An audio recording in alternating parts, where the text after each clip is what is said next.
Volví del viaje de trabajo y la casa estaba vendida, mis cosas tiradas en la acera como basura. 50 años de dedicación, 50 años siendo la madre perfecta, la que siempre estuvo ahí, la que sacrificó todo. Y así fue como mis hijos me abandonaron. Cuando marqué el número de Rubén con las manos temblando, esperando alguna explicación, algún error, su voz llegó fría y cortante al teléfono. Nos fuimos a Australia, mamá. Tú ya eres demasiado vieja para venir con nosotros. Arréglate sola. Clic. La línea quedó muerta. Igual que mi corazón en ese momento. Yo sobreviví sin ellos durante 6 meses. 6 meses de infierno, reconstruyendo mi vida desde cero. Hasta que llegó una citación judicial a mi nueva dirección. Fue entonces cuando descubrí por qué habían huido tan rápido, por qué la prisa, por qué el abandono cruel no había sido solo desamor. Era algo mucho peor. Pero déjenme contarles desde el principio, porque necesitan entender quién era yo antes de ese día. Necesitan saber cuánto entregué para comprender la magnitud de la traición. Mi nombre es Edith, tengo 70 años, y durante toda mi vida fui la clase de madre que aparece en las películas. La que hornea galletas, la que espera despierta hasta que sus hijos lleguen a casa, la que nunca dice no. Enviudé hace 15 años, cuando mis hijos apenas eran unos veinteañeros. Mi esposo murió de un infarto repentino y me dejó sola con 2 muchachos que aún necesitaban guía, que aún necesitaban a su madre. Nunca me volví a casar. Nunca siquiera miré a otro hombre. Ellos eran mi vida entera. Trabajé doble turno durante años para pagarles la universidad. Rubén estudió administración de empresas. Leandro se graduó en marketing. Los 2 consiguieron buenos empleos, se casaron, tuvieron sus propias vidas. Pero yo siempre estuve ahí. Siempre disponible. Cuidé a sus hijos cuando nacieron, limpié sus casas cuando sus esposas estaban cansadas, cociné para sus cenas familiares cada domingo. La abuela Edith, confiable como un reloj suizo. Nunca pedí nada a cambio. Solo quería verlos felices. Ese viaje de trabajo había sido importante para mí. A los 70 años, muchos ya están jubilados, viendo televisión todo el día, esperando que la vida se acabe. Pero yo no. Yo era consultora independiente, ayudaba a pequeñas empresas con sus finanzas. No ganaba fortunas, pero era suficiente. Era mi orgullo.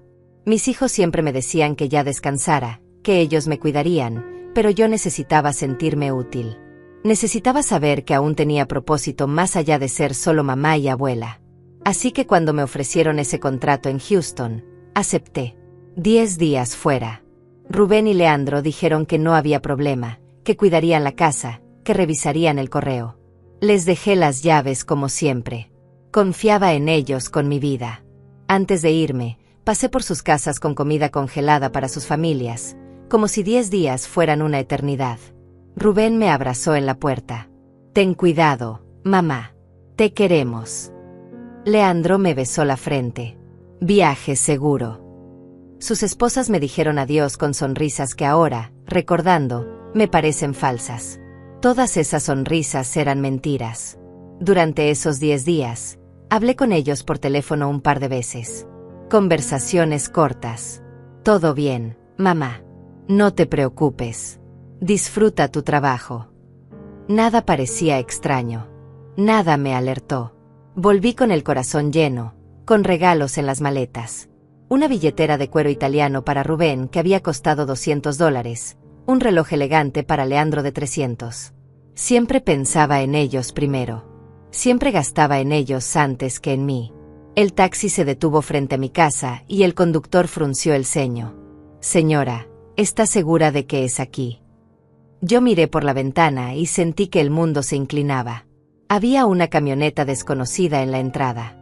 Mis plantas del jardín frontal, esas begonias que había cuidado por años, estaban arrancadas, dejando huecos de tierra oscura. El buzón tenía un apellido que no era el mío.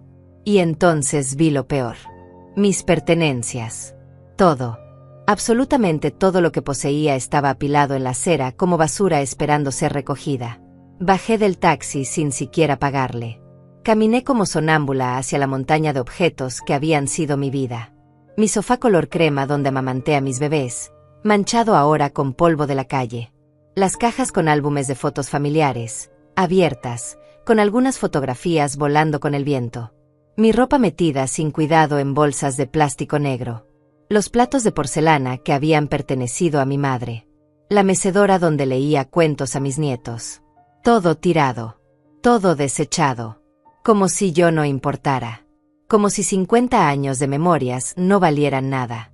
Corrí hacia la puerta principal, tropezando con mis propias maletas que había dejado caer. Toqué el timbre desesperadamente. Una mujer joven abrió, con un bebé en brazos. Me miró con desconcierto. ¿Puedo ayudarla? Su voz era amable pero confundida. Esta es mi casa, logré decir, aunque las palabras salían rotas. Tiene que haber un error. Ella negó con la cabeza lentamente. No, señora. Compramos esta casa hace una semana. Todo está legal. Los papeles están en orden. Intentó cerrar la puerta con suavidad, como si yo fuera una loca que había tocado por equivocación. Saqué mi teléfono con dedos temblorosos. Marqué a Rubén. Sonó 5 veces antes de que contestara. Mamá. Su voz sonaba rara, distante, como si estuviera en otro planeta. Rubén, ¿qué está pasando? ¿Por qué mis cosas están en la calle? ¿Por qué hay gente extraña en mi casa? Hubo un silencio largo, demasiado largo, y entonces habló, con un tono que nunca le había escuchado antes. Frío, calculador, cruel. Vendimos la casa, mamá, Leandro y yo. Necesitábamos el dinero. Mi mente no procesaba las palabras. ¿Vendieron mi casa? ¿Cómo? Está a mi nombre. Escuché a Leandro de fondo, diciendo algo que no alcancé a entender. Rubén suspiró como si yo fuera una molestia. Mamá, tenemos poderes notariales de cuando papá murió. ¿No te acuerdas? Los firmaste para que pudiéramos ayudarte con los trámites. Bueno, los usamos. Nos fuimos a Australia. Hay mejores oportunidades aquí. Una vida nueva. Las palabras golpeaban como puños. ¿Y yo qué? ¿Dónde se supone que voy a vivir? Otro silencio. Y entonces Leandro tomó el teléfono. Su voz era aún más fría que la de su hermano. Mamá, ya eres demasiado vieja. No puedes venir con nosotros. Aquí todo es para gente joven, con energía.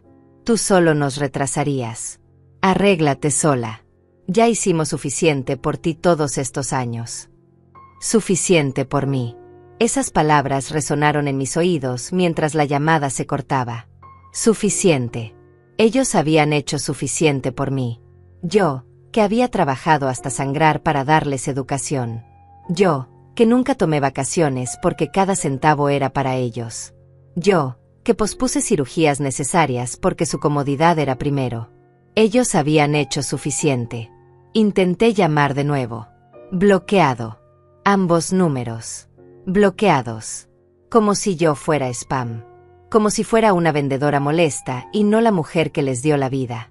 Me senté en la acera, entre mis cosas destruidas, y no lloré. No pude. El shock era demasiado grande. Los vecinos comenzaron a salir, mirando con curiosidad. La señora Martínez, que había vivido en la cuadra durante 20 años, se acercó con cautela. ¿Edith? ¿Qué pasó? No pude responderle.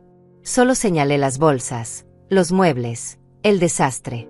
Ella entendió sin palabras y comenzó a llorar por mí. Dios mío. ¿Tus hijos? ¿Tus hijos hicieron esto?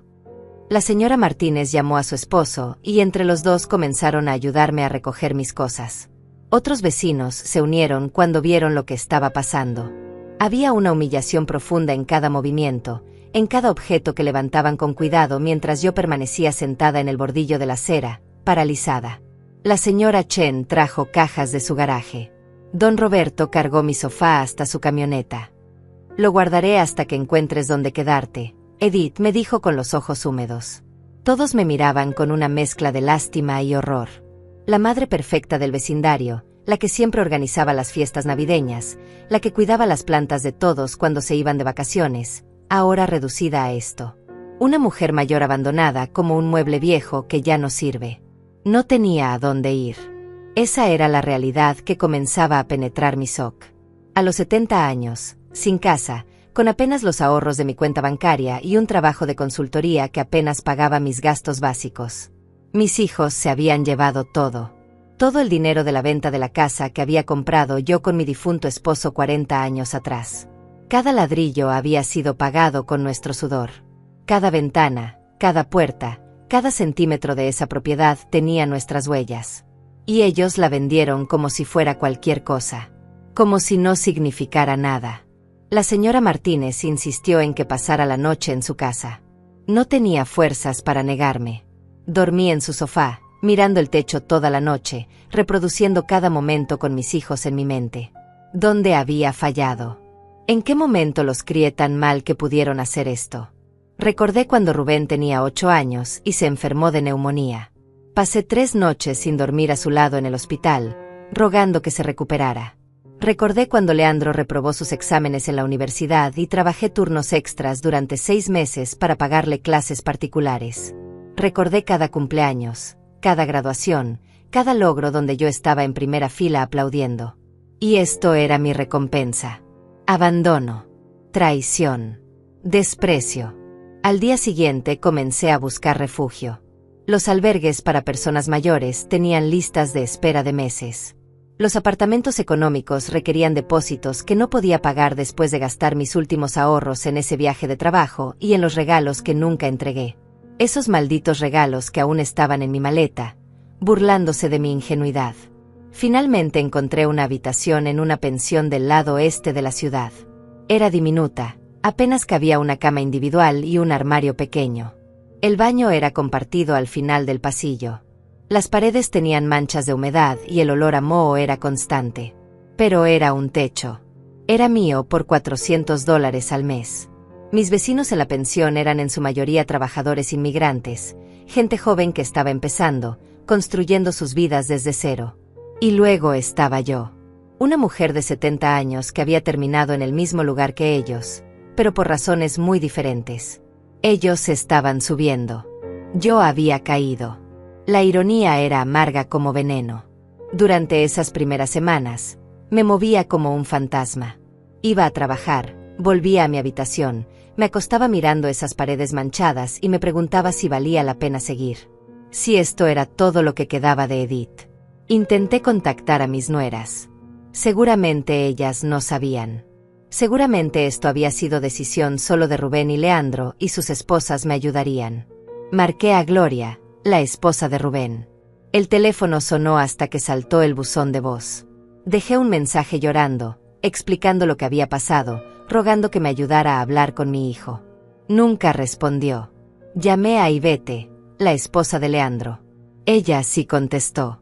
Edith, su voz era fría, ensayada. Leandro me contó que llamaste. Mira, nosotros apoyamos su decisión. Ustedes los padres latinos son muy dependientes. Allá en Australia vamos a tener una vida mejor y no podemos estar cargando con responsabilidades del pasado. Responsabilidades del pasado. Así me llamó. Yo, que había cuidado a sus hijos cuando nacieron. Yo, que limpié su vómito cuando estaban enfermos. Yo, que les di cada fin de semana de mi vida. Responsabilidad del pasado. Colgué y algo dentro de mí se rompió definitivamente. No era solo tristeza. Era rabia. Una rabia fría que comenzaba a crecer como hielo en mis venas. Había pasado 70 años siendo suave, siendo comprensiva, siendo la mujer que perdona y olvida. Y miren dónde me había llevado eso. A una habitación miserable que olía a humedad, con $450 restantes en mi cuenta bancaria y sin familia. Sin nadie. Pero Edith nunca se rindió. Nunca. Aumenté mis horas de trabajo. Tomé proyectos que antes habría rechazado por ser demasiado demandantes. Comencé a despertar a las 5 de la mañana para hacer consultorías por videollamada con clientes en diferentes zonas horarias. Almorzaba galletas saladas y café para ahorrar dinero. Caminaba 3 kilómetros hasta la biblioteca pública para usar internet gratuito en lugar de pagar por un plan de datos. Cada centavo contaba. Cada centavo era supervivencia. Los otros residentes de la pensión comenzaron a notarme. Rosa, una mujer de 40 y tantos que trabajaba limpiando oficinas, empezó a tocar mi puerta ocasionalmente con comida extra. Hice demasiado arroz, decía, aunque ambas sabíamos que era mentira. Era solo amabilidad. Amabilidad de una extraña que me trataba mejor que mi propia sangre. Compartíamos el baño comunitario en las mañanas y ella siempre me dejaba pasar primero. Las señoras mayores primero, bromeaba. Pero no era broma. Era respeto. Algo que mis hijos habían olvidado que existía. Un mes después del abandono, recibí un email de Rubén. No una llamada. No una disculpa. Un email frío y formal. Mamá, espero que estés bien. Queríamos que supieras que nos está yendo excelente aquí en Australia. Leandro consiguió un trabajo en una empresa de tecnología y yo estoy iniciando mi propio negocio. Las casas aquí son increíbles. Nada que ver con ese vecindario viejo donde vivías. Los niños están felices en sus nuevas escuelas. Saludos. Ni siquiera firmó con amor. Solo saludos. Como si fuera un conocido casual y no la mujer que le dio la vida. Leí ese email 20 veces, buscando entre líneas algún remordimiento, alguna humanidad. No había nada.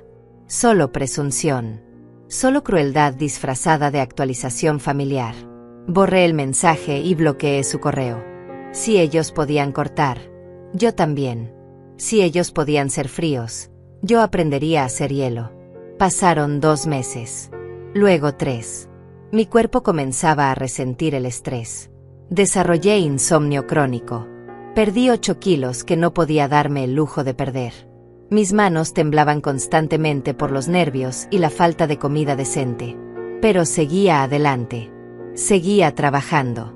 Seguía sobreviviendo porque rendirme significaba darles la razón. Significaba que tenían razón al decir que yo era vieja, inútil, una carga. Y yo no era eso. No lo era.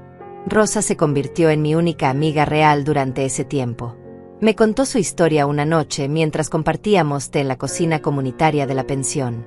Había venido de El Salvador huyendo de la violencia, dejando atrás todo. Pero tú sabes qué es lo más duro, Edith me dijo mirándome directo a los ojos. No es perder las cosas. Es perder la gente. Yo perdí mi país, pero mi familia me escribe cada semana. Tú perdiste a tu familia, pero conservaste tu país. No sé qué es peor. Tenía razón. El dolor de la traición familiar es un tipo de muerte que no puedes enterrar. 4 meses después del abandono, algo cambió en mí. Dejé de llorar. Dejé de preguntarme qué había hecho mal.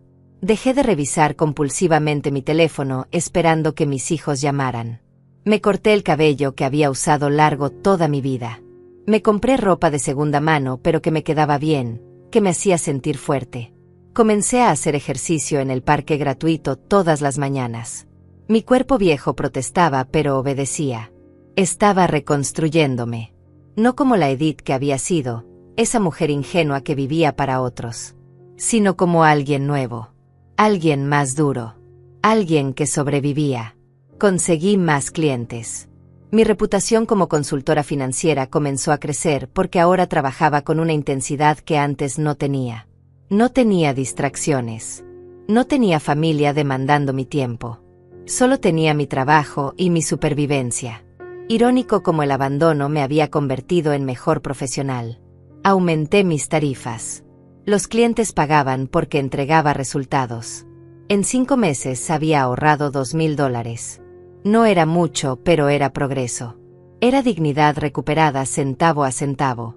Una tarde de viernes, Rosa tocó mi puerta con urgencia. Edith, ven rápido. La seguí escaleras abajo hasta la entrada de la pensión donde el cartero estaba esperando. Edith Morales, preguntó revisando un sobre grande. Sí, soy yo. Me entregó el sobre y pidió mi firma. Era un documento oficial, con sellos del juzgado, con esa tipografía seria que usan las instituciones legales. Rosa me miró preocupada. ¿Qué es? Mis manos temblaban mientras abría el sobre. Saqué los papeles y comencé a leer. Las primeras líneas me quitaron el aire de los pulmones. Era una citación judicial. Yo estaba siendo demandada. Por fraude fiscal. Por evasión de impuestos.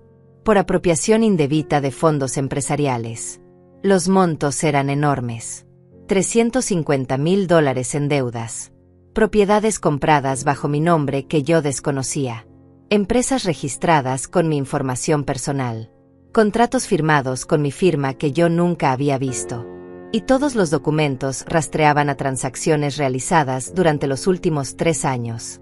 Años en los que yo había estado trabajando honestamente, sin saber que alguien estaba usando mi identidad para construir un imperio de mentiras. Seguí leyendo con el corazón desbocado. Los nombres aparecieron en la página 3. Rubén Morales. Leandro Morales. Mis hijos. Ellos habían usado esos poderes notariales que firmé cuando mi esposo murió, esos documentos que se suponía eran solo para emergencias, para ayudarme con trámites bancarios simples. Los habían usado para registrar empresas fantasmas a mi nombre, para comprar propiedades con préstamos fraudulentos, para evadir impuestos moviendo dinero a través de cuentas que aparecían bajo mi responsabilidad legal. Todo el dinero de la venta de mi casa no había ido a Australia para una vida mejor. Había ido a pagar deudas previas de un esquema que llevaban operando años. Mis piernas dejaron de sostenerme. Rosa me agarró del brazo antes de que cayera al suelo. «Edith, ¿qué dice ese papel?» No podía hablar. Las palabras se atascaban en mi garganta como piedras. Subimos a mi habitación y me senté en la cama mientras Rosa leía los documentos por encima de mi hombro. Su expresión pasó de confusión a horror en cuestión de segundos. «Dios mío, Edith, tus hijos. Ellos te usaron». Usan. Esa palabra resonaba diferente ahora. No solo me habían abandonado. Me habían usado como herramienta para sus crímenes. Yo era la pantalla perfecta.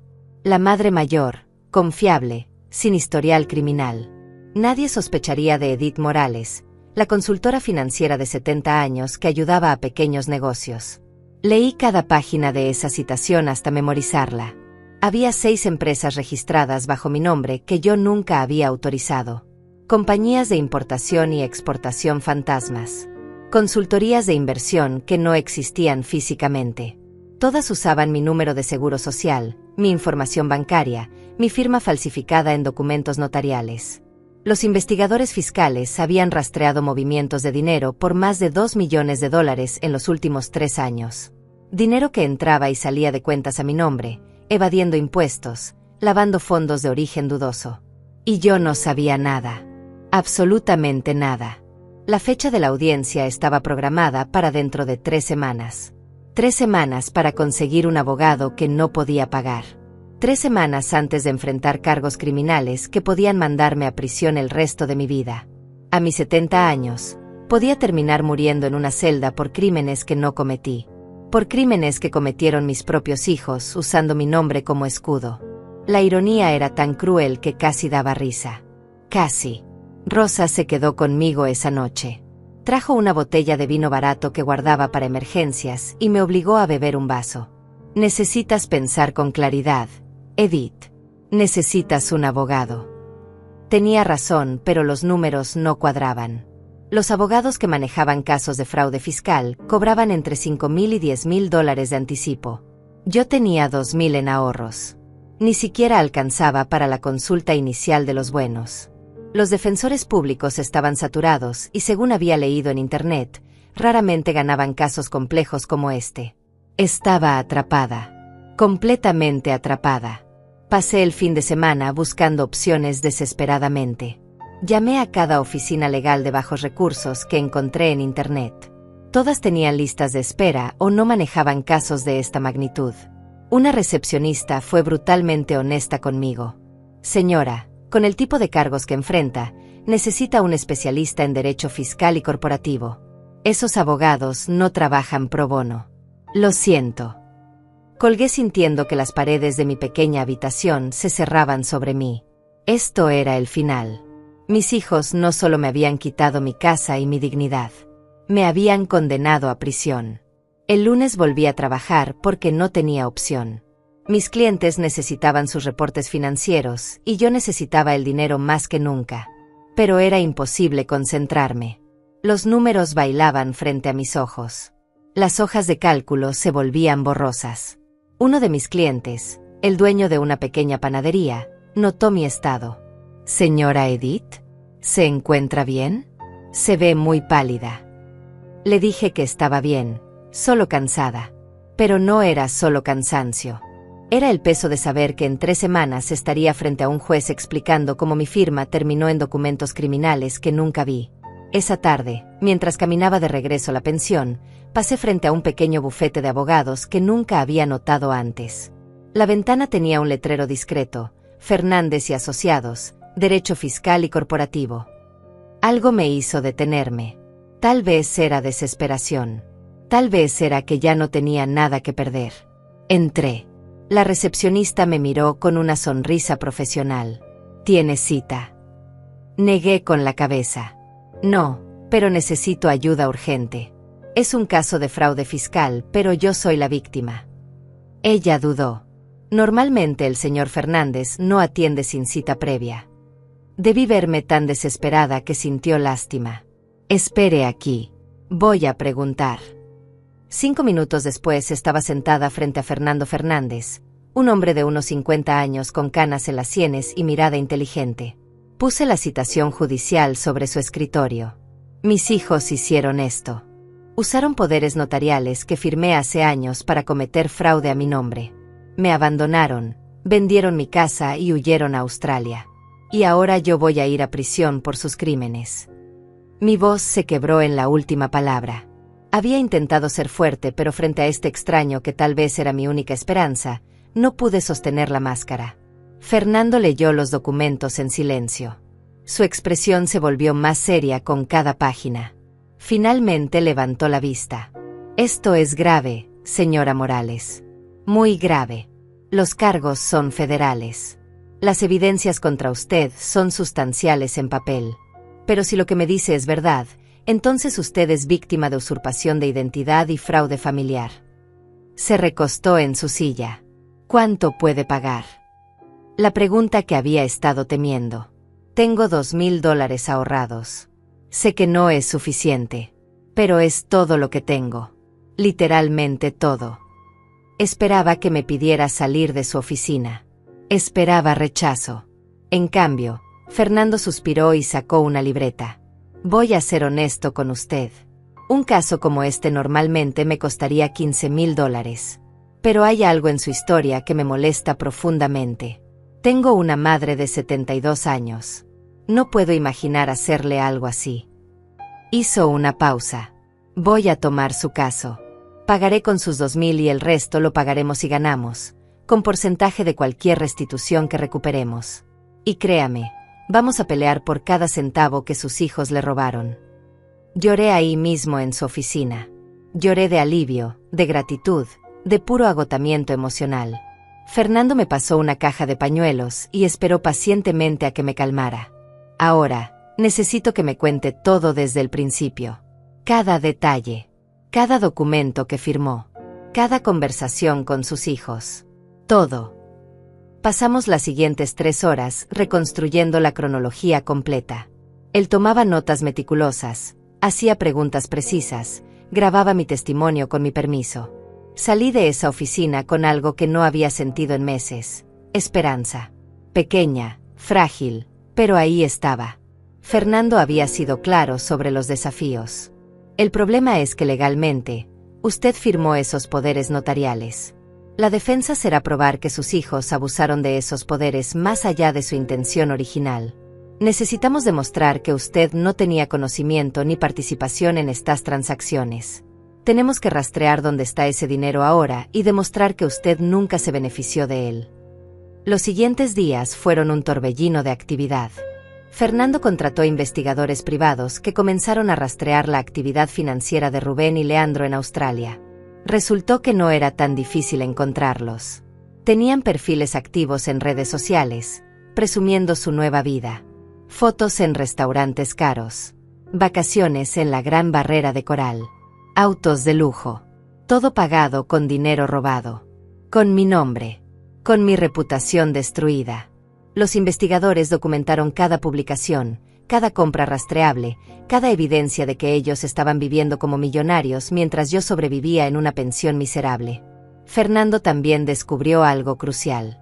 Rubén había registrado una de las empresas fantasmas apenas 2 semanas después de que mi esposo muriera. 2 semanas. Su padre acababa de ser enterrado y él ya estaba planeando cómo usar mi dolor y confusión para cometer fraude. Eso demostraba premeditación. Demostraba que esto no había sido un error o una decisión impulsiva. Habían estado planeando esto durante años, usando a su propia madre como herramienta criminal desde que quedé viuda. La revelación de que mis hijos habían planeado esto desde la muerte de mi esposo me destrozó de una manera que ni siquiera el abandono había logrado. Significaba que durante 15 años, cada abrazo había sido mentira. Cada te quiero mamá había sido actuación. Mientras yo lloraba la pérdida de mi esposo, mientras me despertaba en medio de la noche extrañando su calor en la cama, mientras luchaba contra la depresión y el duelo, ellos estaban calculando, viendo mi vulnerabilidad como oportunidad, esperando el momento perfecto para usar mi dolor como arma contra mí misma. Fernando me mostró los documentos que sus investigadores habían desenterrado. La primera empresa fantasma se llamaba Morales Consulting International, registrada apenas 18 días después del funeral de mi esposo. Los papeles tenían mi firma, pero yo no recordaba haber firmado nada así. Rubén me había traído un montón de documentos esos días, diciéndome que eran trámites del seguro de vida, cosas del banco, actualizaciones necesarias. Yo firmé todo llorando, sin leer, confiando. Confiando porque era mi hijo. Porque nunca imaginé que alguien podía ser tan cruel. Durante los siguientes años habían agregado más empresas. Morales Import-Export. Servicios financieros Morales. Inversiones todas bajo mi nombre. Todas usadas para mover dinero de maneras cada vez más complejas. Los investigadores rastrearon que recibían pagos de compañías dudosas, emitían facturas falsas, declaraban gastos inflados. Un esquema perfecto de evasión fiscal que generaba efectivo limpio mientras las deudas tributarias se acumulaban bajo mi responsabilidad legal. Y cuando finalmente las autoridades empezaron a investigar, cuando los números dejaron de cuadrar, hicieron lo más conveniente. Huyeron. Me dejaron sosteniendo la bolsa vacía. Fernando construía el caso metódicamente. Cada tarde yo iba a su oficina después de terminar mis consultorías y revisábamos nueva evidencia. Él me enseñó a ver los patrones. Mire aquí, señora Edith. Esta transferencia de $80,000 salió de la cuenta de Morales Consulting el mismo día que Rubén publicó en redes sociales que había comprado un auto nuevo en Sydney. Ve la conexión. Yo veía como cada lujo que exhibían mis hijos había sido pagado con dinero robado. Dinero que debería haber sido mío. Dinero por el cual yo ahora enfrentaba cargos criminales.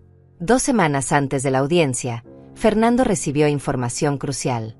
Las autoridades australianas habían sido contactadas por nuestros investigadores y comenzaron su propia investigación sobre Rubén y Leandro. Resultó que también habían cometido fraude en Australia. Habían mentido en sus aplicaciones de visa, declarando activos que no poseían legalmente. Habían abierto cuentas bancarias con documentación falsificada. Mi hijo mayor incluso había iniciado otro negocio usando identidad robada de un ciudadano australiano. Eran criminales profesionales. Y yo había sido su primera víctima. La noche antes de la audiencia no pude dormir. Rosa se quedó conmigo, sentadas en mi cama pequeña, tomando té tibio porque el calentador eléctrico de la pensión apenas funcionaba. ¿Y si no le creen?, pregunté con voz ronca. ¿Y si el juez decide que fui cómplice? ¿Y si termino en prisión? Rosa me apretó la mano. Tú eres inocente, Edith. La verdad tiene que importar. Tiene que importar. Pero ambas sabíamos que el sistema legal no siempre era justo. Que había gente inocente en prisión y culpables libres. Que a veces la justicia era solo una palabra bonita que no significaba nada. Llegué a la corte a las 8 de la mañana. Fernando ya estaba ahí, con traje oscuro y maletín de cuero, luciendo profesional y confiado. Me había pedido que vistiera conservadoramente. Llevaba un vestido color gris que había comprado en una tienda de segunda mano, zapatos bajos, nada de maquillaje. Necesita verse como lo que es, me había dicho. Una mujer mayor, víctima, no criminal. Odiaba pensar en mí misma como víctima, pero eso era exactamente lo que era. La sala del tribunal se sentía fría y hostil. El fiscal era un hombre joven de 30 y tantos, con expresión dura y montañas de evidencia en cajas frente a su mesa. Me miró como si yo fuera escoria. Como si ya hubiera decidido mi culpabilidad. El juez entró, una mujer de unos 60 años con cabello cano recogido severamente. Su rostro no revelaba emoción alguna. Fernando me había advertido que ella era conocida por ser dura pero justa. Esperaba que la parte justa pesara más que la dureza. El fiscal presentó su caso primero. Fue brutal. Mostró documentos con mi firma.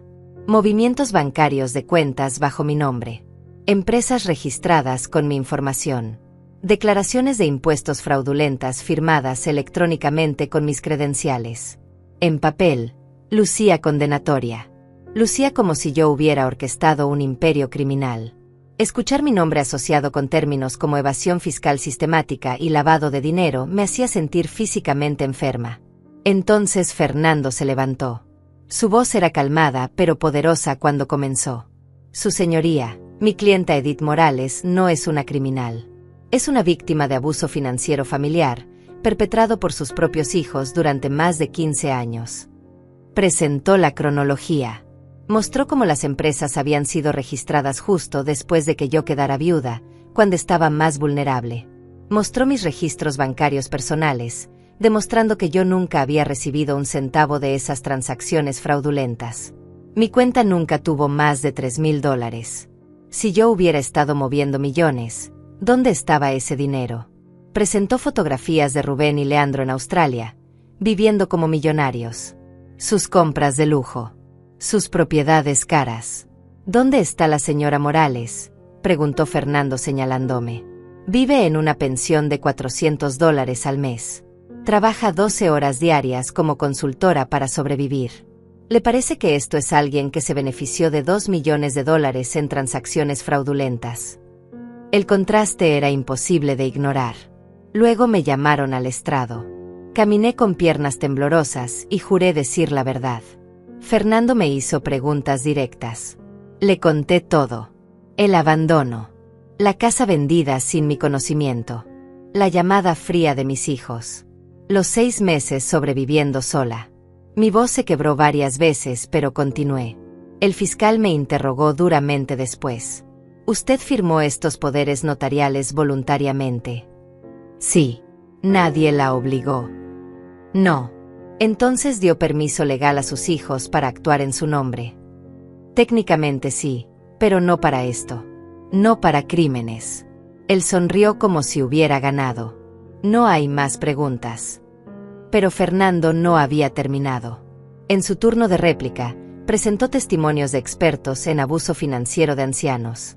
Explicaron cómo los perpetradores usualmente son miembros de familia en quienes la víctima confía. Cómo se aprovechan de momentos de vulnerabilidad como duelo o enfermedad. Cómo manipulan documentos legales legítimos para propósitos criminales. Todo describía exactamente mi situación. El momento decisivo llegó cuando Fernando presentó evidencia que sus investigadores habían descubierto apenas 2 días antes. Rubén y Leandro habían sido arrestados en Australia. Las autoridades los detuvieron intentando abandonar el país con pasaportes falsos. Enfrentaban extradición por múltiples cargos de fraude. Y lo más importante, durante su arresto, encontraron correos electrónicos entre ellos. Correos donde discutían explícitamente cómo usar a su madre como escudo legal para sus operaciones. Donde se reían de mi ingenuidad. Donde planeaban abandonarme cuando las cosas se pusieran difíciles. Fernando leyó esos correos en voz alta en la corte. Cada palabra era un cuchillo. Mamá nunca sospechará nada, es demasiado confiada. Si alguien investiga, todo apunta a ella, nosotros estamos limpios. Cuando tengamos suficiente dinero, vendemos su casa y nos largamos. Ella es muy vieja de todos modos, ¿qué más da? El silencio en la sala era absoluto. Hasta el fiscal parecía incómodo. La jueza me miraba con una expresión diferente ahora. Ya no era la mirada neutral de antes. Era algo parecido a compasión mezclada con disgusto hacia mis hijos. El fiscal pidió un receso. Cuando regresamos 30 minutos después, su tono había cambiado completamente. Su señoría, a la luz de nueva evidencia, el Estado retira todos los cargos contra la señora Edith Morales. Creemos que ella fue víctima, no perpetradora. Solicitamos que los cargos sean redirigidos completamente hacia Rubén Morales y Leandro Morales, y que se proceda con solicitud de extradición. La jueza asintió. Me miró directamente. Señora Morales, es libre de irse. Este tribunal le ofrece disculpas por lo que ha sufrido. Los cargos contra usted quedan completamente eliminados. Salí de esa corte como si flotara. Mis piernas apenas respondían. Fernando me sostuvo del brazo mientras caminábamos por los pasillos del juzgado. Lo logramos, Edith. Ganamos. Pero yo no sentía victoria todavía. Sentía un entumecimiento extraño, como si mi cerebro no pudiera procesar que realmente había terminado. Que yo era libre. Que no iría a prisión. Que el mundo finalmente sabía la verdad. Afuera del edificio, Rosa me esperaba con lágrimas en los ojos. Me abrazó tan fuerte que casi no podía respirar. Lo sabía. Sabía que ibas a ganar. Pero ganar significaba algo diferente ahora. Sí, los cargos contra mí habían sido retirados. Sí, mis hijos enfrentaban consecuencias. Pero yo seguía viviendo en una habitación miserable de pensión. Seguía sin casa. Seguía sin los 15 años que me habían robado. Seguía sin familia. La victoria legal no borraba el dolor de saber que las dos personas que más amé en el mundo me habían usado como herramienta desechable para sus crímenes. Esa cicatriz permanecería para siempre. Fernando me explicó los siguientes pasos durante una reunión en su oficina 2 días después. Ahora viene la parte de restitución. Vamos a demandar civilmente a sus hijos por cada centavo que robaron. La casa que vendieron ilegalmente, el dinero que movieron, todo. También solicitaremos daños punitivos por el abuso financiero y emocional. Esto tomará tiempo, probablemente años, pero vamos a recuperar lo suyo. Años. Yo tenía 70 años. ¿Cuántos años me quedaban? ¿Cuánto tiempo más tendría que esperar para volver a tener estabilidad? Mientras tanto, algo inesperado sucedió. La historia comenzó a circular. Un periodista que había estado en la corte escribió un artículo sobre mi caso. Madre de 70 años víctima de fraude masivo por sus propios hijos. El artículo se volvió viral localmente, luego nacionalmente. Mi rostro, mi historia, mi dolor se volvieron públicos. Al principio me aterrorizaba. No quería ser el símbolo de nada. No quería lástima. Pero entonces empezaron a llegar mensajes. Cientos de ellos. Personas compartiendo sus propias historias de abuso familiar. Hijos adultos que habían robado a sus padres. Familias destruidas por codicia. No estaba sola en esto. Una estación de noticias local pidió entrevistarme. Fernando pensó que era buena idea. Ayudará al caso civil. Mostrará el impacto humano del crimen de sus hijos. Acepté. La entrevista se grabó en mi pequeña habitación de la pensión. La reportera, una mujer joven llamada Patricia, lloró cuando vio dónde vivía. Y sus hijos estaban viviendo como millonarios en Australia mientras usted dormía aquí. Su indignación genuina me conmovió. La entrevista se transmitió esa noche. Mi teléfono no dejó de sonar durante días. Personas extrañas comenzaron a ofrecer ayuda. Una pareja mayor me ofreció rentar una habitación en su casa por menos dinero. Una organización sin fines de lucro que apoyaba a víctimas de abuso financiero me contactó con recursos gratuitos. Alguien inició una campaña de donaciones en línea para ayudarme. Al principio rechacé todo. Mi orgullo se resistía. Había sobrevivido sola estos meses. No necesitaba caridad. Pero Rosa me confrontó una noche. Edith, deja que la gente te ayude. No es caridad. Es humanidad. Es lo que debió haber pasado desde el principio. Acepté mudarme a la casa de la pareja mayor, los García. Tenían una habitación de huéspedes que habían sido de su hija antes de casarse. Era luminosa, limpia, con ventanas que daban a un jardín pequeño. Me cobraban $300 al mes, 100 menos que la pensión. No necesitamos el dinero, me dijo la señora García. Solo necesitamos compañía. Esta casa es demasiado grande para nosotros dos solos. Me mudé una tarde de sábado. Rosa y los García me ayudaron a cargar mis pocas pertenencias.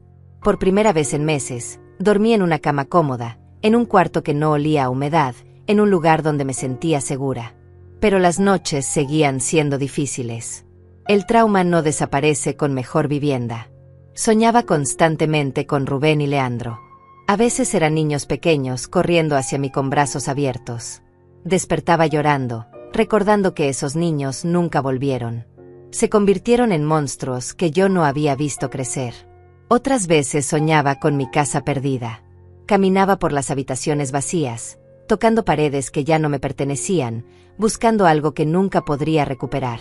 El duelo por la familia que creí tener era peor que cualquier otra pérdida. 3 meses después de la audiencia, Fernando me llamó con noticias. Rubén y Leandro aceptaron un acuerdo. Van a declararse culpables de todos los cargos a cambio de sentencias reducidas. Parte del acuerdo incluye restitución completa. Están obligados a devolver cada centavo que robaron, más intereses y daños. Se embargaron sus cuentas en Australia. Se confiscaron sus propiedades. Todo será liquidado y transferido a usted. Pregunté cuánto tiempo tomaría. Probablemente 1 año para que todo se procese. Pero va a recuperar aproximadamente $1.800.000. No es todo lo que movieron, pero es lo que pudimos rastrear y asegurar. $1.800.000. La cantidad era irreal. Más dinero del que había visto en mi vida. Pero venía manchado con traición. Cada centavo representaba una mentira, un abrazo falso, un te quiero mamá que nunca fue real. ¿Cómo se supone que una persona se siente cuando gana pero pierde al mismo tiempo? Tenía el dinero, pero no tenía a mis hijos. Tenía justicia, pero no tenía familia. La ecuación nunca iba a cuadrar. Fernando también me informó sobre las sentencias. Rubén recibiría 7 años en prisión australiana, luego sería extraditado para enfrentar cargos adicionales en Estados Unidos. Leandro 6 años. Mismo proceso. ¿Intentaron contactarla?, preguntó Fernando con cautela. Negué con la cabeza. No habían llamado. No habían escrito. Ni siquiera después de que todo se descubriera, después de ser arrestados, después de perder todo. Ni siquiera entonces pensaron en disculparse. Eso me decía todo lo que necesitaba saber sobre quiénes eran realmente. Pero 4 meses después, cuando ya había empezado a construir algo parecido a estabilidad emocional, recibí una carta. El remitente era una prisión en Sydney, Australia. El nombre, Rubén Morales. Mis manos temblaron sosteniendo el sobre. Rosa estaba conmigo ese día. No tienes que abrirla, me dijo suavemente. Puedes quemarla ahora mismo y nadie te juzgaría. Pero necesitaba saber. Necesitaba ver si había, aunque fuera una palabra de remordimiento genuino. Abrí el sobre. La carta era larga. 3 páginas escritas con la letra de Rubén que yo conocía también. Comenzaba con querida mamá, como si nada hubiera pasado. Como si los últimos 10 meses hubieran sido un malentendido menor. Leí con el corazón acelerado. Las primeras líneas hablaban de lo difícil que era la prisión australiana. De cómo lo trataban mal. De cómo extrañaba su libertad. Seguí leyendo esperando encontrar disculpas. No había ninguna. En cambio, había justificaciones. Nunca quisimos lastimarte, mamá. Solo intentábamos asegurar un futuro mejor para nuestras familias. Tú no entiendes lo difícil que es sobrevivir en este mundo moderno. La carta continuaba explicando que ellos habían tenido oportunidades de negocios que requerían capital rápido, que habían usado los poderes notariales pensando que todo saldría bien, que nunca imaginaron que las autoridades investigarían. Fue mala suerte, mamá. Solo mala suerte. Mala suerte. Llamaban mala suerte a cometer fraude sistemático durante años. Llamaban mala suerte a destruir a su propia madre. Y entonces llegué a la última página. Al verdadero propósito de la carta. Sé que el juez ordenó restitución. Sé que van a tomar todo nuestro dinero y dártelo. Mamá, por favor reconsidera. Ese dinero es para tus nietos. Es su futuro. Si lo tomas todo, ellos crecerán sin nada. ¿De verdad quieres castigar a tus nietos por nuestros errores? Eres su abuela. Tienes que pensar en ellos. Tal vez puedas hablar con tu abogado y reducir la cantidad. No necesitas tanto dinero a tu edad de todos modos. Pero tus nietos necesitan educación, necesitan oportunidades. Por favor, mamá, hazlo por ellos. Leí esa última parte 3 veces, incrédula. Estaban usando a mis nietos como herramienta de manipulación. Niños que no había visto en 10 meses. Niños cuyos padres me habían abandonado sin remordimiento. Y ahora se suponía que yo debía sacrificarme otra vez. Renunciar a lo que me debían legalmente porque no necesitaba tanto dinero a mi edad. La audacia era impresionante.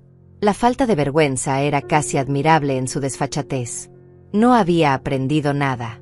Ni siquiera la prisión les había enseñado humildad. En pedazos pequeños, sin decir palabra. ¿Vas a responder?, preguntó finalmente. Negué con la cabeza. No había nada que decir. Cualquier respuesta sería darles lo que querían: mi atención, mi energía emocional, mi tiempo. Ellos ya no merecían nada de mí. Ni siquiera mi rabia. 2 días después llegó otra carta. Esta vez de Leandro. Decía prácticamente lo mismo. Quejas sobre la prisión, justificaciones, y al final, súplicas para que yo renunciara al dinero de la restitución. Como si se hubieran puesto de acuerdo. Como si hubieran planeado este último intento de manipulación juntos. La carta de Leandro incluía fotos. Fotos de mis nietos. El hijo de Rubén, de 8 años, con uniforme escolar. La hija de Leandro, de 6, en un parque. Fotos diseñadas para quebrarme. Para hacer que mi corazón de abuela prevaleciera sobre mi sentido de justicia. Ellos preguntan por ti todo el tiempo, mamá. No entienden por qué la abuela ya no los visita. No entienden por qué papá está lejos. ¿De verdad quieres que crezcan odiándote? Porque eso es lo que va a pasar si tomas ese dinero. Van a saber que elegiste dinero sobre ellos. Era manipulación psicológica de manual. Y lo más triste era que sí me dolía. Extrañaba a esos niños.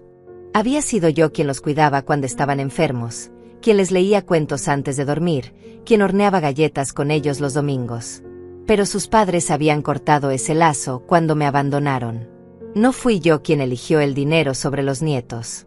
Fueron Rubén y Leandro quienes eligieron el crimen sobre su madre. Fueron ellos quienes destruyeron esta familia. No yo. Rompí esa carta también. Pero siguieron llegando. Una carta cada 2 semanas durante 3 meses. Cada una con variaciones del mismo mensaje. Súplicas. Manipulación. Chantaje emocional. La 6ª carta fue diferente. Venía de las nueras. Gloria y Ivete escribieron juntas. Edith, entendemos que estés enojada con Rubén y Leandro. Tienen razón en estar molestos. Pero nosotras no tuvimos nada que ver con sus decisiones de negocios. Somos víctimas también. Nuestros esposos están en prisión y nosotras tenemos que criar a nuestros hijos solas. El dinero de la restitución era nuestro sustento. ¿De verdad vas a dejarnos sin nada? Me reí cuando leí eso. Una risa amarga, seca. Ellas que me habían tratado como estorbo cuando llamé pidiendo ayuda. Ellas que apoyaron la decisión de abandonarme. Y Vete que me llamó responsabilidad del pasado con desprecio en su voz. Ahora eran víctimas. Ahora necesitaban compasión. La hipocresía era tan densa que casi podía tocarla. No respondí. Fernando me había aconsejado que no contestara ninguna comunicación. Cualquier cosa que escribas puede ser usada para argumentar que mantienen relación, que hay perdón implícito. No les des munición.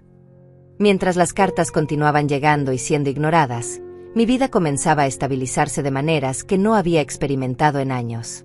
Con el trabajo constante y sin el estrés de los cargos criminales, mi salud mejoró. Recuperé el peso perdido. El insomnio disminuyó. Los García eran compañía amable sin ser invasivos. Cenábamos juntos algunas noches, compartiendo historias, riendo de cosas simples. Me recordaron que la familia no siempre es sangre. A veces es la gente que elige quedarse cuando las cosas se ponen difíciles. Rosa seguía siendo mi mejor amiga. La hermana que nunca tuve. Había algo hermoso en cómo habíamos construido ese lazo en medio del peor momento de mi vida. Ella me enseñó que la traición de mis hijos no significaba que yo no merecía amor. Solo significaba que ellos no tenían capacidad de darlo. Tú no fallaste como madre, Edith me dijo una noche mientras tomábamos café en su hora de descanso del trabajo. Ellos fallaron como seres humanos. Eso no tiene nada que ver contigo. 8 meses después de la sentencia, Fernando me citó en su oficina con noticias importantes. Se completó la liquidación de activos en Australia. El dinero está siendo transferido. Debería estar en su cuenta en aproximadamente 2 semanas. La cantidad final era $1.750.000. Menos de lo proyectado originalmente, pero aún más dinero del que había soñado tener. ¿Qué va a hacer con él?, preguntó Fernando con curiosidad genuina. No tenía respuesta todavía. Nunca había sido rica. Nunca había manejado esa cantidad de dinero. Pasé esas 2 semanas pensando. Podía comprar una casa. Podía viajar. Podía simplemente guardar el dinero y vivir cómodamente el resto de mis años. Pero había algo más que quería hacer. Algo que le daría propósito a este dinero manchado con traición. Quería que sirviera para algo bueno. Para ayudar a otros que habían sufrido lo que yo sufrí. Para que mi dolor tuviera significado más allá de solo supervivencia. Cuando el dinero finalmente llegó a mi cuenta, miré el saldo de la pantalla del cajero automático y tuve que sentarme. Era real. $1.750.000. Más 3 ceros que los que había visto juntos en mi vida. El banco me asignó un asesor financiero. Un hombre llamado Agustín que me ayudó a crear un plan. Separamos $500.000 para inversiones seguras que generarían ingreso mensual. Otros $300.000 fueron a una cuenta de ahorros de emergencia. Y el resto, el millón restante, tenía planes específicos para él. Primero, compré una casa. No grande, no ostentosa. Una casa pequeña de 2 habitaciones en un vecindario tranquilo. Costó $280.000. Era mía. Completamente mía. Sin hipoteca.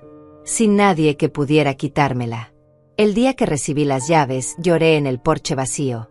Esta casa representaba más que solo paredes y techo. Representaba independencia, seguridad, dignidad recuperada. Rosa vino a ver la casa y lloró conmigo. Lo lograste, Edith. Después de todo, lo lograste. Amueblé la casa modestamente. No necesitaba lujos. Necesitaba comodidad. Una cama decente. Un sofá donde pudiera leer.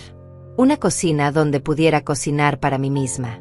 Un jardín pequeño donde plantar begonias nuevas para reemplazar las que mis hijos habían arrancado de mi jardín anterior. Cada objeto que compraba lo elegía yo. Nadie más tenía opinión. Nadie más tenía control. Era liberador de una manera que no podía explicar completamente. Con la casa establecida y mis finanzas organizadas, llegó el momento de hacer lo que había estado planeando. Contraté a Fernando para ayudarme a establecer una fundación sin fines de lucro.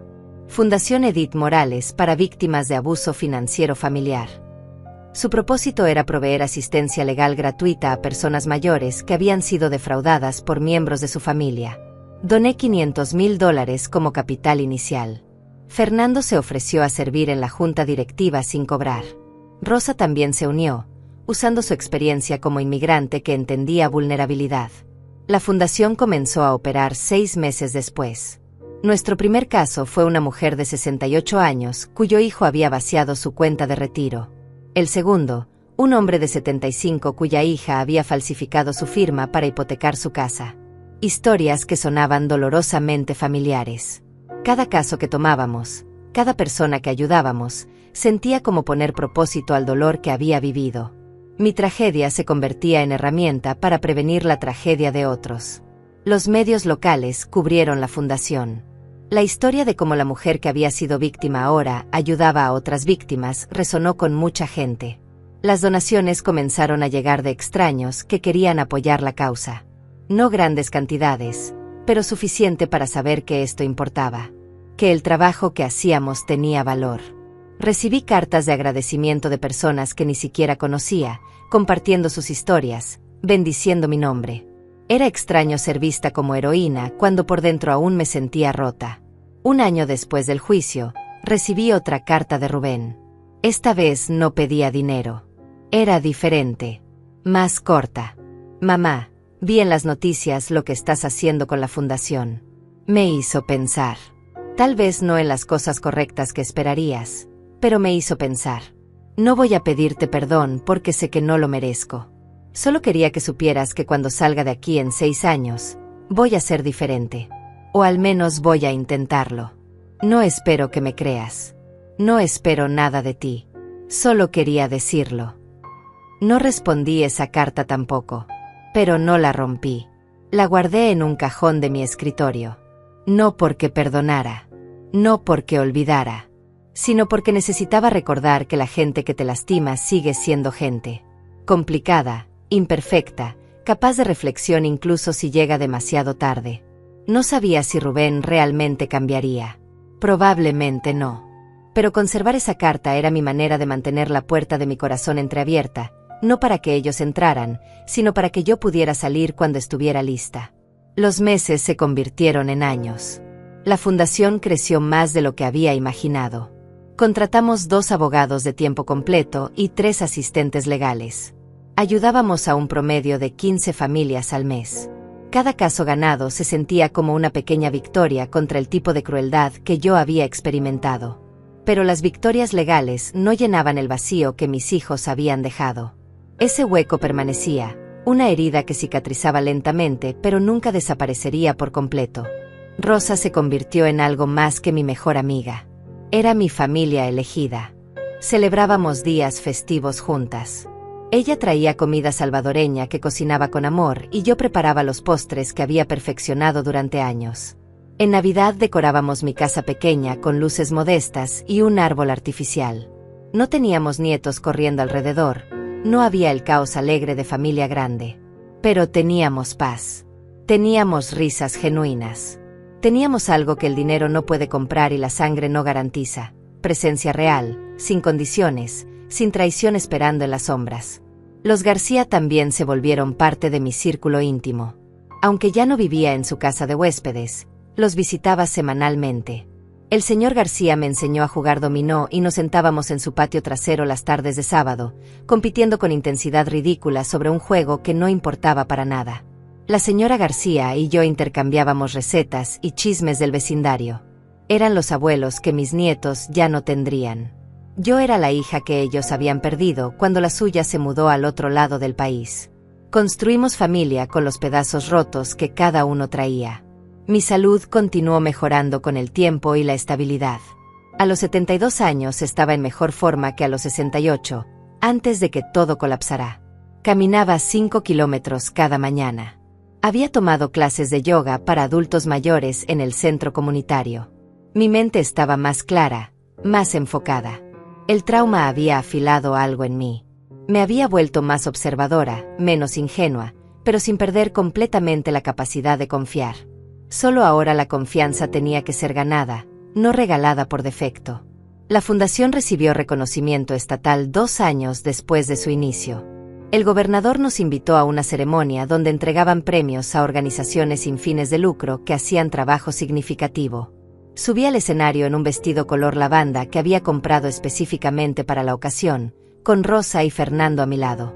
El gobernador habló sobre cómo la Fundación Edith Morales había ayudado a recuperar más de $3 millones para víctimas de abuso financiero familiar. 3 millones. De otras personas. Otras familias rotas que habíamos ayudado a reconstruir. Durante el discurso de aceptación, conté mi historia brevemente. No con victimización, sino con hechos directos. Mis hijos me defraudaron. Me abandonaron.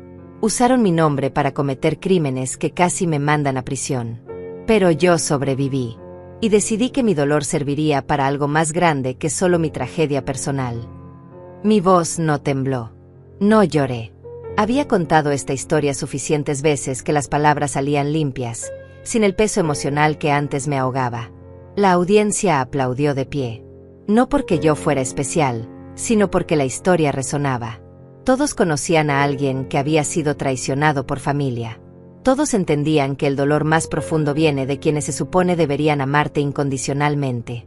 Después de la ceremonia, una periodista me pidió entrevista para un segmento más largo. Quería hacer un documental corto sobre mi historia y la fundación. Acepté con la condición de que también entrevistaran a las personas que habíamos ayudado. No quería que fuera solo sobre mí. Quería que mostrara el alcance real del problema. El documental se estrenó 6 meses después en un festival de cine local. Duró 25 minutos. Ver mi vida resumida en ese tiempo fue surreal.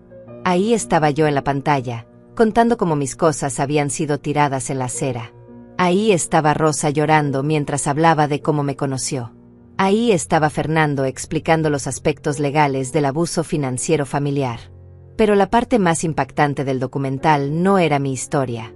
Era ver a otras víctimas contando las suyas. Un hombre de 80 años, cuyo hijo había robado su pensión completa. Una mujer de 75, cuya hija la había obligado a firmar la casa mediante amenazas.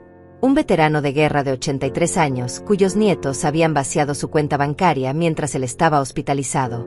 Historias diferentes pero con el mismo patrón: confianza traicionada, vulnerabilidad explotada, familias destruidas por codicia.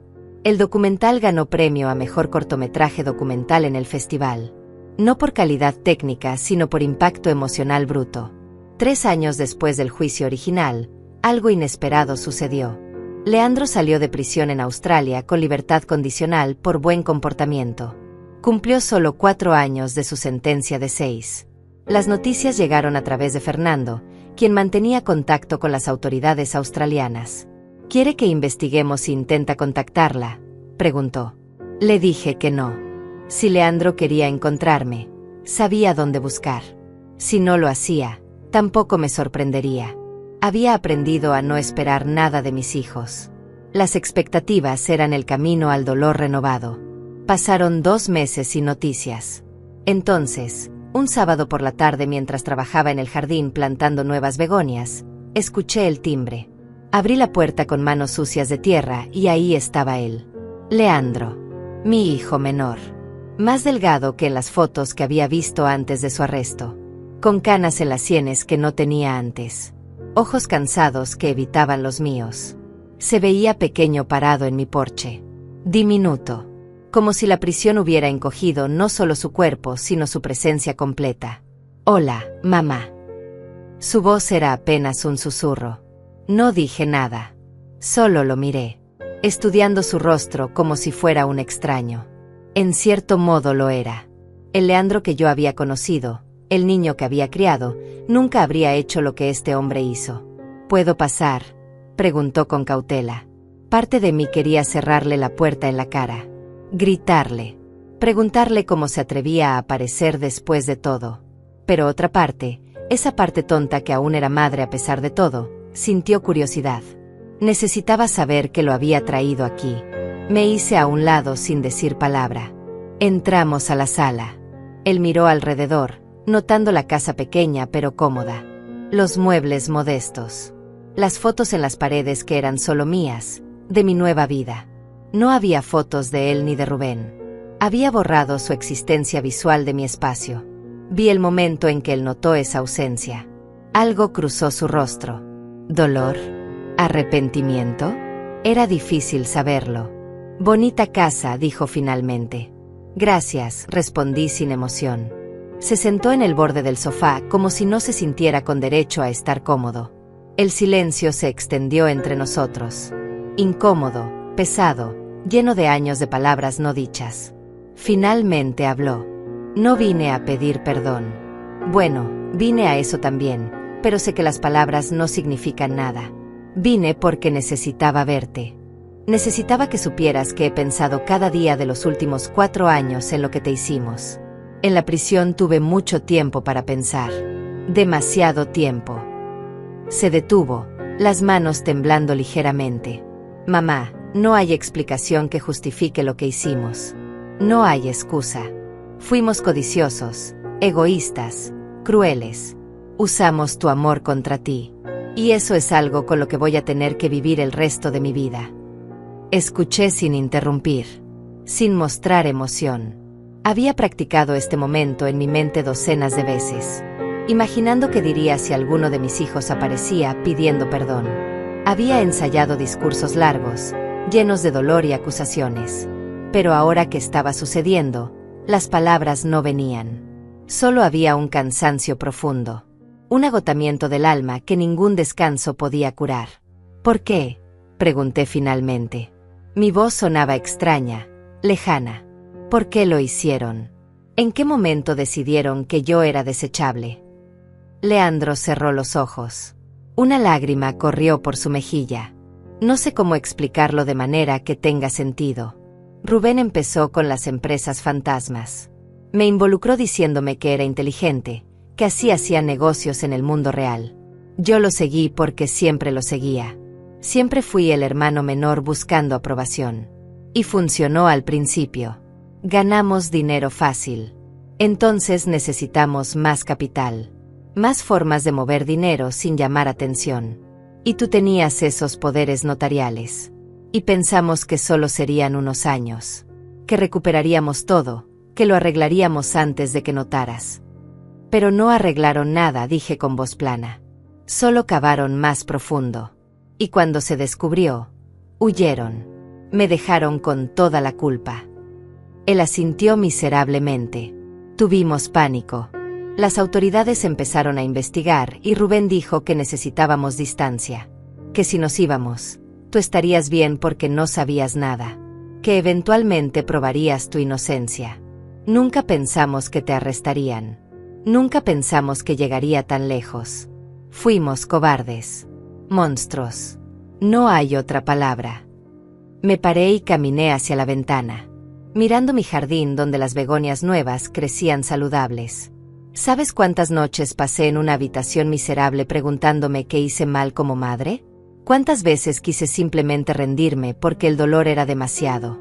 Ustedes no solo me quitaron mi casa, me quitaron mi identidad, mi propósito. Cada recuerdo feliz que tenía de ustedes se volvió mentira. Cada abrazo, cada te quiero, cada momento que pensé que éramos familia. Todo mentira. Mi voz se quebró finalmente. Las lágrimas vinieron aunque no las quería. Leandro se paró, dando un paso hacia mí pero deteniéndose. Mamá, no todo fue mentira.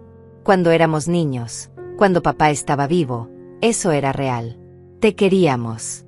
Fuimos nosotros quienes cambiamos, quienes nos pudrimos por dentro. Pero tu amor por nosotros siempre fue real. Y eso hace lo que hicimos aún peor. Tenía razón en eso. Mi amor había sido real, puro, incondicional. Y ellos lo habían pisoteado como si no valiera nada. ¿Qué quieres de mí, Leandro? ¿Perdón? ¿Reconciliación? Una relación madre-hijo como si nada hubiera pasado.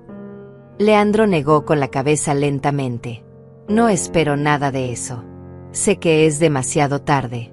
Solo vine porque cuando salga Rubén en 2 años, va a querer contactarte también. Y pensé que debías estar preparada. Pensé que merecías saber que al menos uno de nosotros entiende la magnitud de lo que hicimos. Se secó las lágrimas con el dorso de la mano. También vine a decirte que me declaré en bancarrota. No tengo nada. Y Bete se divorció de mí mientras estaba en prisión. Se llevó a mi hija a vivir con su nueva pareja. No he visto a mi hija en 2 años. ¿Y sabes qué es lo peor, mamá? Que merezco todo eso. Cada pedazo de dolor que estoy sintiendo, lo merezco. Había una parte de mí que quería sentir satisfacción ante su sufrimiento. Esa parte oscura que todos tenemos, que quiere ver justicia karma servida en plato frío. Pero mirando a mi hijo, este hombre quebrado que había perdido todo igual que yo, solo sentía vacío. Su dolor no curaba el mío. Su arrepentimiento no devolvía los años robados. ¿Y qué vas a hacer ahora?, pregunté con voz cansada. Él se encogió de hombros. Conseguí trabajo en un almacén. Gano salario mínimo cargando cajas. Vivo en un apartamento de una habitación con otros 2 tipos. Es todo lo que puedo pagar. Estoy en libertad condicional por 3 años más. No puedo salir del estado. Tengo que reportarme cada semana. Suena difícil, dije sin emoción. Lo es. Pero es lo que merezco. No vine a buscar tu lástima, mamá. Vine porque necesitaba mirarte a los ojos y decirte que lo siento. Necesitaba que supieras que al menos entiendo lo que perdiste. Tu casa, tu estabilidad, tu confianza en la familia. Todo. Y que si pudiera retroceder el tiempo y detener a Rubén, si pudiera haber sido más fuerte, lo haría. Pero no puedo. Solo puedo vivir con lo que hice y tratar de ser menos monstruoso de ahora en adelante. Nos quedamos en silencio otra vez. Un silencio diferente esta vez. Menos hostil, más triste.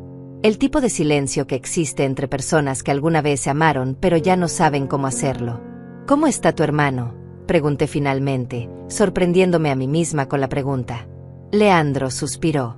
Rubén no ha cambiado. Hablamos por teléfono ocasionalmente. Todavía culpa a otros. Dice que las leyes son injustas, que solo intentábamos sobrevivir en un sistema corrupto. No ha aceptado responsabilidad real. Cuando salga, probablemente intentará hacer lo mismo otra vez. Es quien es. ¿Y tú?, pregunté.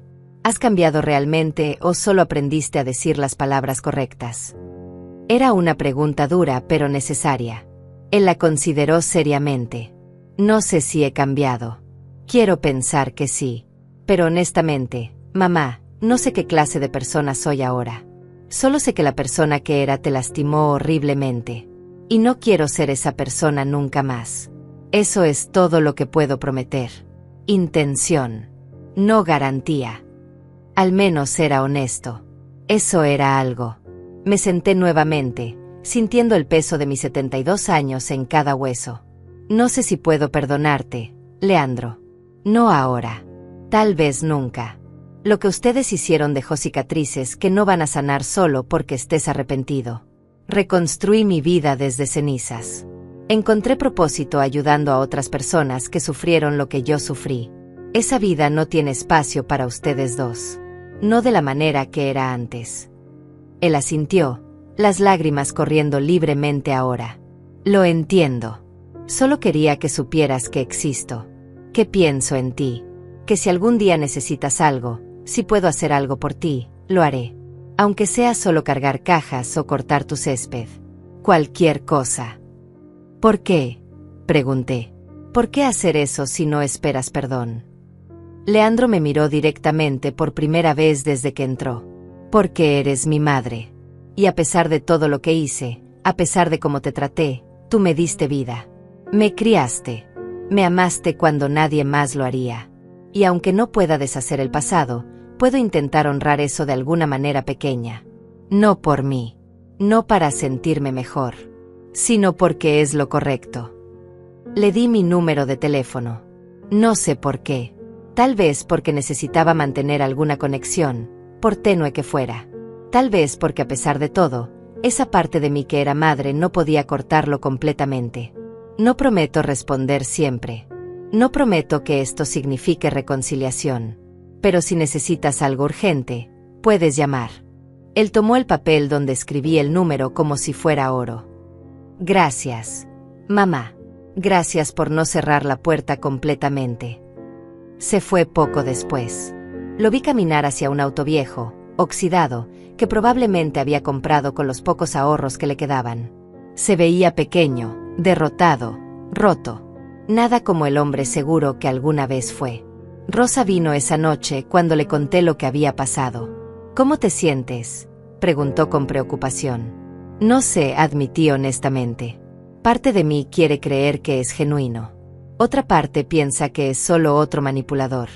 Y otra parte simplemente está cansada de todo esto.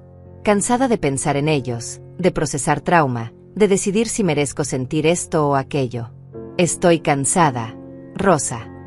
Ella me abrazó. Tienes derecho a estar cansada. Has peleado batallas que nadie debería pelear. Pero sobreviviste. Eso es lo que importa. Leandro llamó una semana después. Solo para saludar, dijo. Para ver cómo estaba. La conversación fue corta, incómoda. Dos extraños tratando de recordar cómo hablar. Llamó otra vez 2 semanas después. Y otra mes después de eso. Nunca pidió dinero. Nunca pidió favores. Solo llamaba para mantener contacto mínimo. Para recordarme que existía. Yo respondía brevemente, sin dar mucho. Sin abrirme. Las cicatrices eran demasiado profundas para sanar con llamadas telefónicas casuales. 6 meses después de su visita, Leandro apareció otra vez. Esta vez con propósito específico. Mamá, quiero hablar en uno de tus eventos de la fundación. Quiero contar mi historia desde el lado del perpetrador. Creo que puede ayudar a la gente a entender cómo sucede esto. Cómo personas normales se convierten en abusadores. La idea me sorprendió. Fernando pensó que era brillante cuando se lo mencioné. Perspectiva del perpetrador es rara. Útil. Puede prevenir casos futuros si la gente entiende la psicología detrás. Acepté con condiciones. Leandro hablaría solo hechos. No pediría simpatía. No trataría de justificar. Solo explicaría el proceso mental que lo llevó a cometer fraude contra su propia madre. Él estuvo de acuerdo. El evento fue un mes después. Sala llena de trabajadores sociales, abogados, víctimas de abuso financiero. Leandro subió al podio temblando visiblemente. Comenzó con su nombre y su crimen. Soy Leandro Morales. Defraudé a mi madre por más de $1 millón. La usé como escudo para evasión fiscal. Cuando fui descubierto, la abandoné. Ella casi fue a prisión por mis crímenes. El silencio en la sala era absoluto. Todos los ojos fijos en él. Continuó explicando el proceso. Como la primera mentira pequeña lleva a la segunda más grande. Cómo la racionalización funciona. Me decía que la estaba protegiendo manteniéndola ignorante. Que eventualmente lo arreglaría todo. Que el fin justificaba los medios. Son todas mentiras que los abusadores nos decimos para dormir por las noches. Habló durante 20 minutos. Terminó diciendo: si están aquí porque alguien los lastimó como yo lastimé a mi madre, quiero que sepan que no fue culpa de ustedes. La confianza que dieron era hermosa. El abuso que recibieron fue feo. Esas dos cosas no están conectadas. Después del evento, varias personas se acercaron a Leandro. Algunas con rabia, preguntándole cómo se atrevía. Otras con curiosidad mórbida. Una mujer mayor se le acercó llorando. Mi hijo hizo lo mismo que tú. Nunca entendí por qué. Gracias por explicarlo. No hace que duela menos, pero ayuda a entender.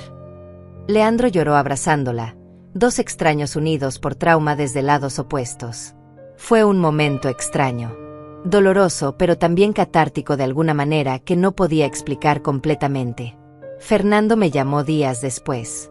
Edith, el testimonio de Leandro generó mucho interés. Varias organizaciones quieren que hable en sus eventos. Universidades quieren usarlo en clases de ética empresarial. ¿Estarías cómoda con eso? Pensé largo tiempo antes de responder. Esta era una manera de convertir su crimen en herramienta educativa. De forzarlo a confrontar su vergüenza repetidamente. Pero también le daba plataforma.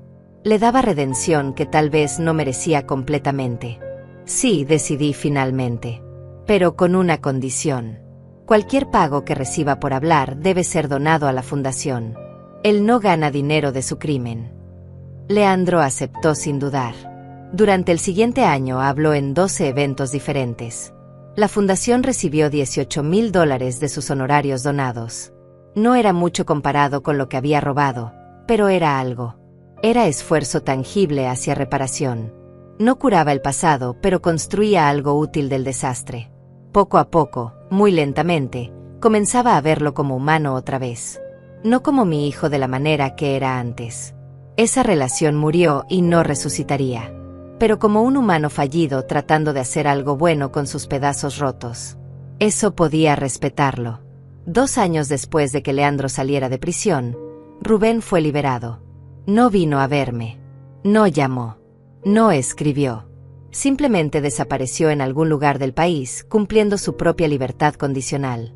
Leandro me dijo que Rubén se había mudado a Nevada, que trabajaba en un casino haciendo mantenimiento, que seguía culpando al mundo por sus problemas, que hablaban ocasionalmente, pero la relación estaba fracturada incluso entre ellos.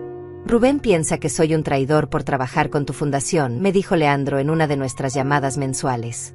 Dice que te di munición para seguir destruyéndolo públicamente. Me reí sin humor. Él se destruyó solo. Yo solo conté la verdad. La fundación continuó creciendo. A los 5 años de operación, habíamos ayudado a más de 300 familias. Recuperamos colectivamente más de $8 millones para víctimas de abuso financiero familiar. Pero los números nunca contaban la historia completa. No mostraban las lágrimas de alivio cuando alguien ganaba su caso. No capturaban el momento en que una víctima se daba cuenta de que no estaba sola. No medían el valor de devolver dignidad a personas que pensaban que la habían perdido para siempre. Ese era el verdadero trabajo. El invisible. El que no aparecía en reportes anuales, pero cambiaba vidas de maneras que el dinero nunca podría medir.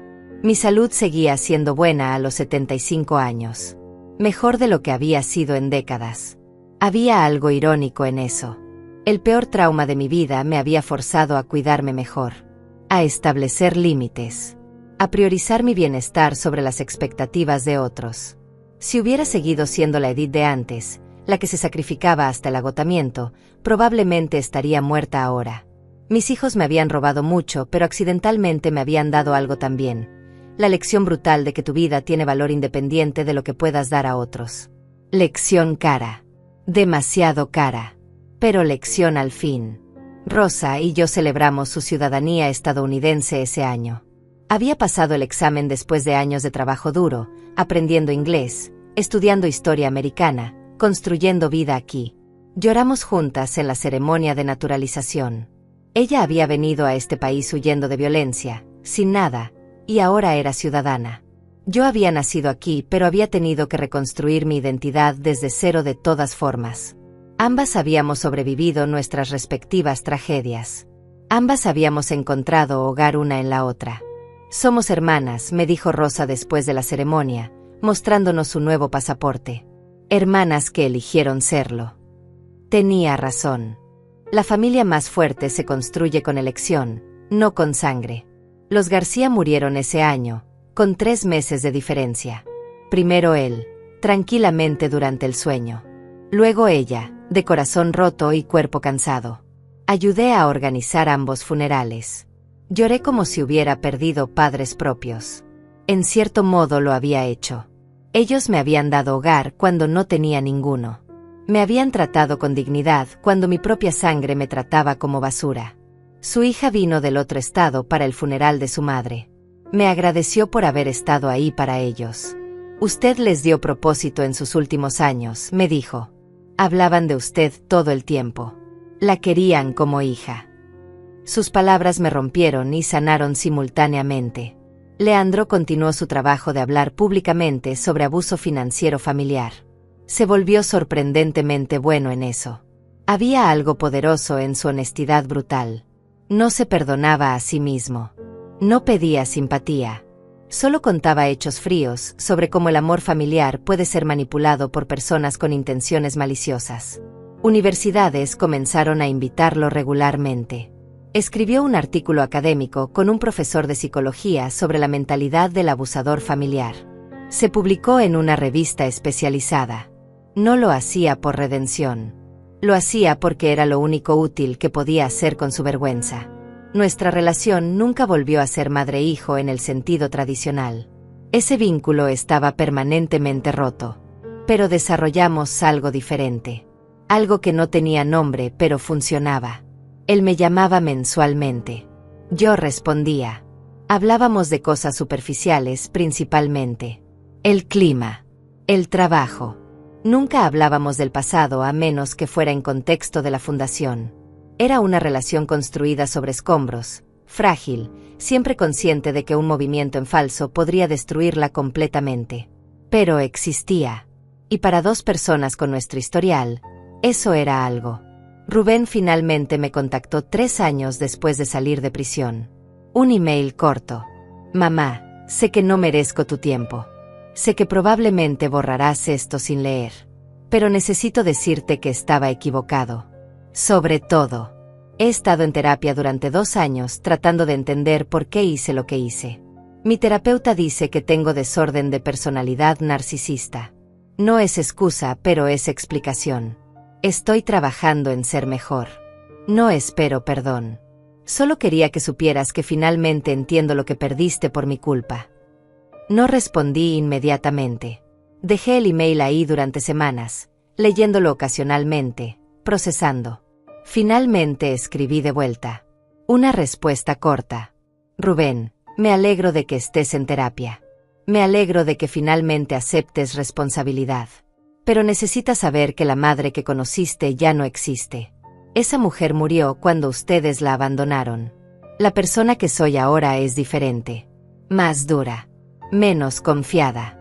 Y no tengo espacio en mi vida para intentar reconstruir lo que ustedes destruyeron. Si quieres hacer las paces con tu pasado, hazlo por ti, no por mí. Cuídate, Edith. Su respuesta llegó días después. Entiendo. Solo eso. Entiendo. Gracias por responder. A los 77 años, la fundación organizó un gala grande para recaudar fondos. Evento elegante con donadores importantes, políticos locales, gente influyente. Yo di el discurso principal. Parada frente a 500 personas en un salón decorado bellamente, con vestido color champaña que me hacía sentir elegante, conté mi historia otra vez. Pero esta vez el énfasis no estaba en la tragedia. Estaba en la supervivencia. Mis hijos me quitaron todo, dije con voz clara y fuerte. Mi casa. Mi estabilidad. Casi mi libertad.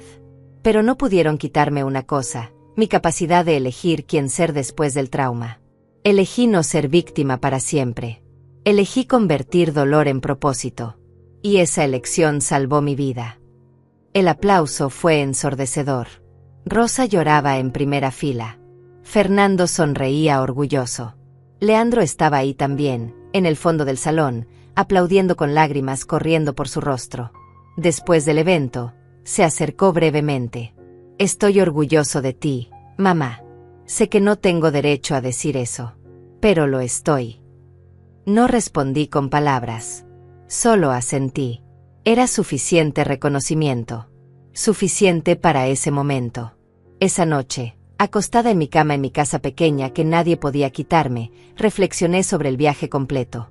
Desde ese día horrible cuando encontré mis cosas en la acera hasta ahora.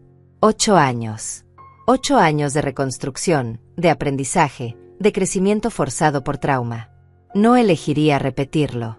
No se lo desearía a nadie. Pero tampoco podía negar que la mujer que era ahora tenía fortaleza que la Edith anterior nunca tuvo.